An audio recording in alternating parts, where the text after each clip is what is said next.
Hine. I am whenua. I am Moana. Between my thighs is life. I have birthed lands and gods and generations of ancestors. I birth change.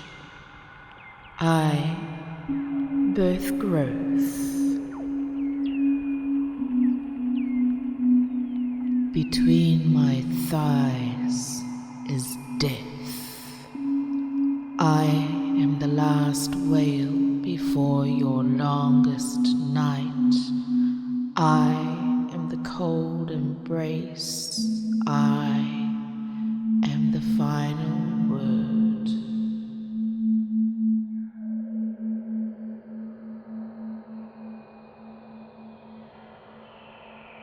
I am Hine.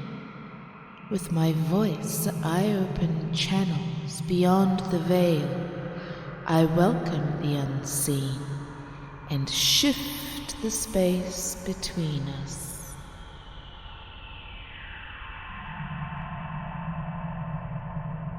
I am Hine.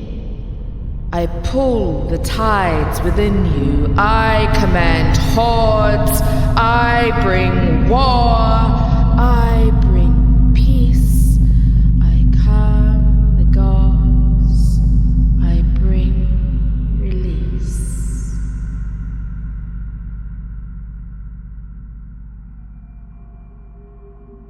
I fed you from these breasts, which your book of men's rules bade I cover. Well, just remember, your aging grey hairs came from where?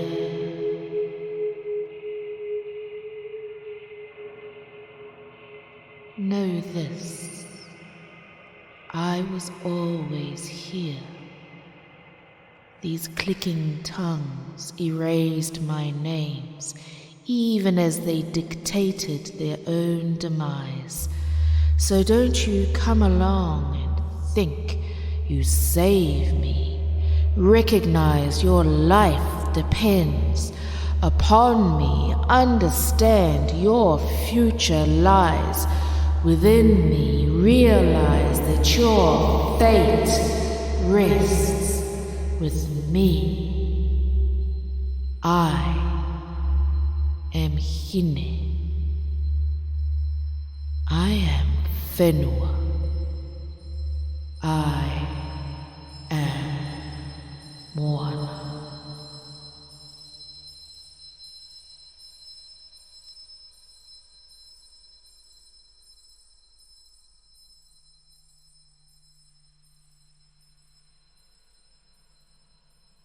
That poem was a part of our virtual digital ocean, virtual reality exhibition, which was a number of activists and advocates who put together artworks of poetry and performance, visual pieces as well, and animated pieces for an online experience for people to engage with issues to do with the well-being of the ocean and our perspectives of the well-being of the ocean, as well as climate issues as well from our traditional perspectives.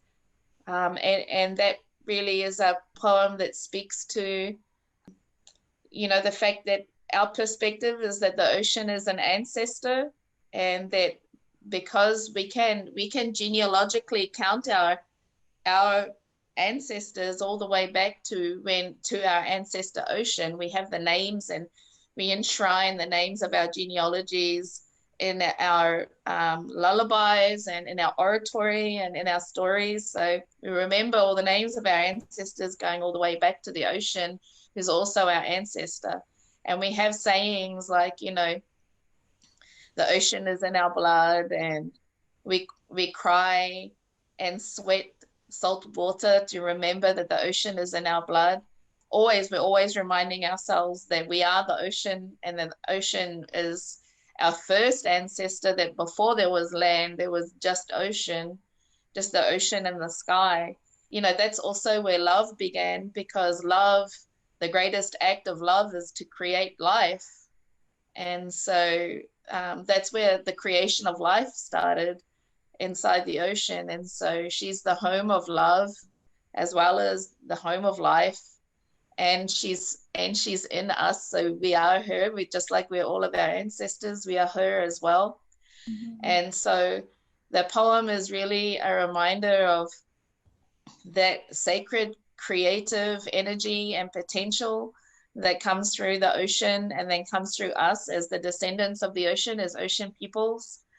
But also reminds us all of, how powerful she is. Not just that the ocean needs saving, but actually we need saving, and that the ocean is incredibly powerful and can teach us lessons as well. And so we must always be humble and humble ourselves in relation to nature in general, in relation to the climate, in relation to the planet, and certainly in relation to the ocean, because she's the source of life. She can also be the source of death, and in a loving way, that she will do what needs to be done for the sake of all of her children, the human ones and the others as well.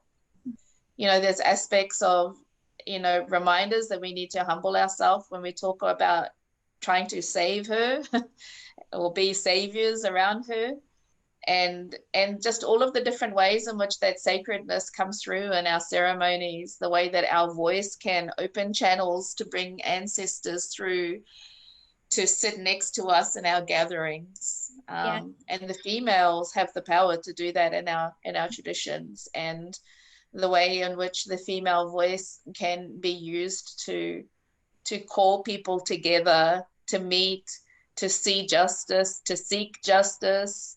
Of course, there's as well the mothering potential that we have, the way in which we continue to be the portal for life to come into this world, and also the powers that we have to help people transition into the next world when their time here is in this form is done as well.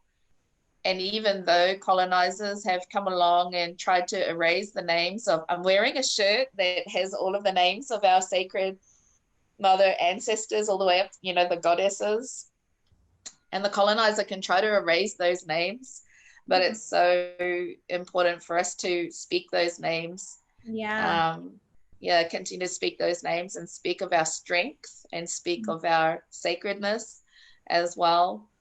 So it's all of those things, that poem.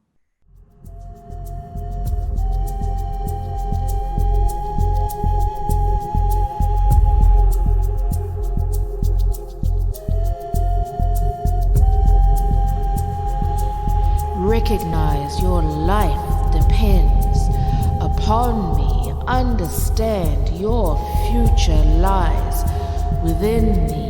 Realize that your fate